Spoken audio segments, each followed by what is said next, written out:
दोस्तों 6 गेंदों पर जीत के लिए बेंगलोर को दरकार थी 17 रनों की। बल्लेबाजी कर रहे थे किंग कोहली, सामने चुनौती थी ट्रेंट बोल्ट की। रोमांच अपने चरम पर था, लोग दांतों तले उंगलियां दबाए बैठे थे। फिर हुआ ऐसा चमत्कार, पलट गया आईपीएल के 17 सालों का इतिहास। तो आखिर संजू और विराट की भिड़ंत में किस बल्लेबाज ने की है सबसे अधिक चौके छक्कों की बरसात? क्या कुछ हुआ पारी के उस रोंगटे खड़े कर देने वाले अंतिम ओवर में जिसमें लोगों की सांसें थम गई थी? कौन दिला पाया अपनी टीम को ऐतिहासिक जीत? क्या किया कोहली? लिख पाए हैं नया इतिहास? इस महामुकाबले की पूरी हाईलाइट हम आपको दिखाएंगे, लेकिन उससे पहले आपको क्या लगता है कि विराट, धोनी और संजू में सबसे शानदार कप्तान कौन है? हमें नीचे कमेंट करके जरूर बताएं। दोस्तों, जिस घड़ी का इंतजार लोगों को महीनों से था वो आ चुकी है। दुनिया के सबसे खूंखार खिलाड़ियों के बीच 2 महीनों तक हुए आईपीएल 2024 के घमासान के बाद पहले एलिमिनेटर में बेंगलोर और राजस्थान एक दूसरे के आमने सामने थी। मुकाबला शुरू होने से पहले ही रोमांच और उत्साह अपने चरम पर था, क्योंकि भारत के सबसे महानतम खिलाड़ी विराट कोहली की बेंगलोर के खिलाफ दुनिया के सबसे बड़े नरेंद्र मोदी स्टेडियम में संजू सैमसन की राजस्थान की क्रिकेट टीम चुनौती लेकर आई थी। दोनों एक दूसरे को धूल चटाने के लिए बेकरार नजर आ रहे थे। इस मुकाबले में जब सिक्का उछला तब गिरा बेंगलोर के कप्तान डुप्लेसी के पक्ष में। आंख मूंदकर उन्होंने पहले ही गेंदबाजी चुनी। राजस्थान के लिए बल्लेबाजी करने टॉम कॉलर कैडमोर के साथ यशस्वी जायसवाल की जोड़ी मैदान में उतरी। ये दोनों अपनी टीम को आक्रामक शुरुआत दिलाना चाहते थे और कुछ इसी अंदाज में इन्होंने बल्लेबाजी करनी भी शुरू कर दी। देखते ही देखते ताबड़तोड़ चौके छक्कों की बरसात कर उन्होंने 5 ओवर में ही 55 रन जोड़ दिए थे। बेंगलोर के फैंस की तो हालत अभी से खराब होने लगी थी, लेकिन कोहली की चालाकी एक बार फिर राजस्थान पर भारी पड़ी। उन्होंने पावर प्ले का अंतिम ओवर दिया स्वप्निल सिंह को और इस खिलाड़ी ने लगातार 2 गेंदों पर वो कारनामा किया जिसे देखकर पूरे स्टेडियम की आंखें फटी की फटी रह गई। जी हाँ, उन्होंने लगातार 2 गेंदों पर पहले कैडमोर को चलता किया तो फिर नंबर 3 पर बैटिंग करने उतरे रोवमन पवेल को तो उन्होंने खाता भी खोलने का मौका नहीं दिया। 2 गेंद पर 2 विकेट लेकर स्वप्निल ने पूरा मैच ही पलट दिया।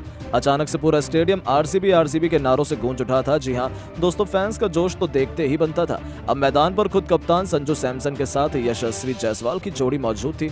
इन दोनों खिलाड़ियों ने अपनी टीम को पटरी पर वापस लाना शुरू किया और उसके बाद बेंगलोर को कोई भी सफलता हासिल नहीं होने दी। आपको बता दें 16 ओवर में इन दोनों ने अपनी विस्फोटक बल्लेबाजी से अपनी टीम को 150 रनों के पार पहुंचा दिया था। जहां संजू 69 रन बनाकर खेल रहे थे तो यशस्वी भी 49 रन पर उनका बखूबी साथ निभा रहे थे। हालांकि अर्धशतक पूरा करने से पहले यशस्वी चलते बने, लेकिन संजू ने अंत तक हार नहीं मानी और हिटमायर के साथ मिल उन्होंने 20 ओवर में अपनी टीम को 213 रनों के विशाल स्कोर तक पहुंचा दिया। अंतिम कुछ ओवरों में तो संजू ने मैदान पर ऐसा गदर मचाया कि विराट तक के पसीने छूट गए। जी हां दोस्तों, संजू सैमसन ने ऐतिहासिक पारी खेलते हुए केवल 50 गेंद पर ही 106 रन ठोक डाले थे, जिसमें 9 तूफानी छक्के भी शुमार थे। तो वहीं हिटमायर ने भी 14 गेंदों पर 29 रनों की आतिशी पारी खेली थी। इन दोनों की बदौलत बेंगलोर को जीत के लिए 214 रन बनाने थे। उनके लिए किंग कोहली के साथ फाफ डुप्लेसी की खतरनाक जोड़ी पारी की शुरुआत करने के लिए आई। इतने बड़े लक्ष्य का पीछा करने के लिए ये दोनों अपनी टीम को एक सकारात्मक शुरुआत दिलाना चाहते थे, लेकिन संजू के मास्टर प्लान के आगे बेंगलोर की पारी ताश के पत्तों की तरह बिखरनी शुरू हो गई। क्रिकेट को फुटबॉल बनाने के लिए मशहूर ट्रेंट बोल्ट ने आते ही अपने पहले ही ओवर में पहले डुप्लेसी तो फिर रजत पाटीदार का शिकार कर पूरे स्टेडियम में सन्नाटा ला दिया था।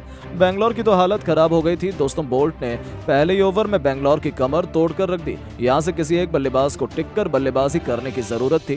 फिर किंग कोहली ने टीम की जिम्मेदारी अपने कंधों पर उठाते हुए आतिशी बल्लेबाजी करना शुरू कर दी और ऑस्ट्रेलियाई सनसनी ग्लेन मैक्सवेल के साथ मिलकर उन्होंने अर्धशतकीय पार्टनरशिप कर बेंगलोर की पारी को पटरी पर वापस ला दिया। अचानक से यह मुकाबला पलटने लगा था। विराट ने पलक झपकते ही अपना अर्धशतक केवल 29 गेंदों में ही पूरा कर संजू की हालत खराब कर दी थी। राजस्थान वापसी करना चाहती थी और इस बार इसका जिम्मा संजू ने सौंपा अपने भरोसेमंद युजवेंद्र चहल के कंधों पर और गेंदबाजी करने आए चहल ने मैक्सवेल को अपने जाल में फंसा लिया। 49 रन बनाकर मैक्सवेल भी चलते बने, जिनके बाद बल्लेबाजी करने आए खुद दिनेश कार्तिक मौजूद थे। उन्हें देखकर पूरे स्टेडियम खुशी से झूम उठा था।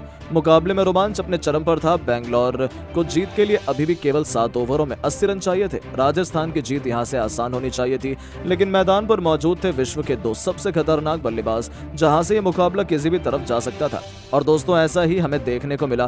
कार्तिक ने आते ही अपने आक्रामक अंदाज में एक के बाद एक लगातार 2 छक्के और एक चौका जड़कर मुकाबले को बेंगलोर की तरफ झुका दिया। संजू की तो आंखें फटी की फटी रह गई थी, लेकिन पलक झपकते इन दोनों ने एक मजबूत पार्टनरशिप की। देखते ही देखते अचानक से बेंगलोर जीत के मुकाम पर पहुंचने लगी थी। मुकाबला अंतिम ओवर में चला गया, जहां पर 6 गेंदों पर बेंगलोर को जीत के लिए केवल 17 रन चाहिए थे। स्ट्राइक पर थे कार्तिक। एक बार फिर उनका मिनी हेलीकॉप्टर उड़ान भरने को तैयार था। विराट अपने शतक के करीब थे, वो 90 रन बना चुके थे। अंतिम ओवर लेकर आए बोल्ट की पहली 2 गेंद पर कार्तिक ने 2 चौके जड़ दिए। पहले उन्हें पॉइंट के क्षेत्र में फील्डर को छकाया, तो फिर मिड विकेट के ऊपर से आवेश से गेंद गेंद की रेस हुई, लेकिन अंत में गेंद बाउंड्री तक पहुंच गई और कार्तिक ने 2 गेंदों पर 2 खतरनाक चौके ठोक अंतिम ओवर की शुरुआत जबरदस्त तीसरी गेंद पर उन्होंने 1 रन लेकर बेंगलोर की जीत को लगभग सुनिश्चित कर लिया था। और फिर कुछ ऐसा हुआ जिसे लोग कभी भी नहीं भूल पाएंगे। अंतिम 3 गेंद पर केवल 8 रन बेंगलोर को इतिहास रचने के लिए चाहिए थे। हालांकि चौथी गेंद पर बोल्ट ने जोरदार बाउंसर से विराट को छकाया। अब मैच आखिरी 2 गेंदों में था, लेकिन यहाँ विकेट कीपर संजू से भारी चूक हो जाती है और ओवर थ्रो के चलते एक बार फिर विराट ने 2 रन बटोर लिए। इसके बाद तो विराट का गुस्सा देखने लायक था, क्योंकि अब आखिरी 2 गेंद में बेंगलोर को जीत के लिए केवल 6 रन चाहिए थे। मैच किसी भी तरफ जा सकता था। सभी फैंस ऊपर वाले से हाथ जोड़कर प्रार्थना कर रहे थे।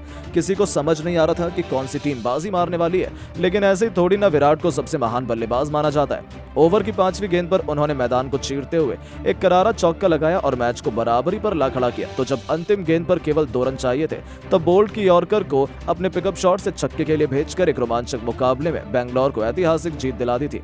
और इसी के साथ किंग कोहली ने केवल 56 गेंद पर अपना ऐतिहासिक शतक पूरा कर अपनी टीम को सेमीफाइनल में पहुंचाया और इतिहास के पन्नों में अपना नाम सुनहरे अक्षरों में लिखवाया। जी हां दोस्तों, इस तरीके से विराट ने कार्तिक के साथ ये मुकाबला पलटा था। उसे देखते हुए तो यही लगता है कि ये दोनों विराट को आईपीएल चैंपियन बनाकर ही दम लेंगे। लेकिन दोस्तों, आपको क्या लगता है कि कोलकाता और बेंगलोर में कौन सी टीम बन सकती है आईपीएल 2024 की चैंपियन? हमें नीचे कमेंट करके जरूर बताएं और ऐसे ही शानदार खबरों के लिए हमारे चैनल को सब्सक्राइब करना ना भूलें। धन्यवाद।